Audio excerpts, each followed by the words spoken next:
इंशाल्लाह जो अपनी एक्सपीरियंस से जुबेल को एक नई ऊंचाई तक लेके जाएंगे इंशाल्लाह। प्लेयर को हमारे पास डिफरेंट प्रोग्राम्स हैं, स्पेशल टैलेंटेड प्रोग्राम है, हमारे एकेडमिक्स प्रोग्राम है, हमारे ट्रायल्स प्रोग्राम्स है। तो उसमें इंशाल्लाह हम अच्छे और एनर्जेटिक प्लेयर्स को हम सामने लेके आएंगे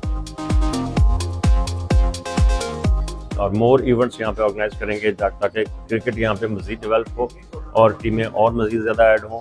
हम स्टैंडर्ड्स को मेंटेन करेंगे, डिसिप्लिन को मेंटेन करेंगे, ये हमारा मेन फोकस रहेगा। हमें जुबेल की क्रिकेट को प्रमोट करना है स्कूल्स लेवल पे, गर्ल्स में, बॉयज़ में, इवन हमें लोकल साउदीज जो हैं उन्हें अपने साथ इंक्लूड करना है। ओवरऑल अक्रॉस द किंगडम में जुबेल का एक इम्पैक्ट हमने बनाना है इंशाल्लाह।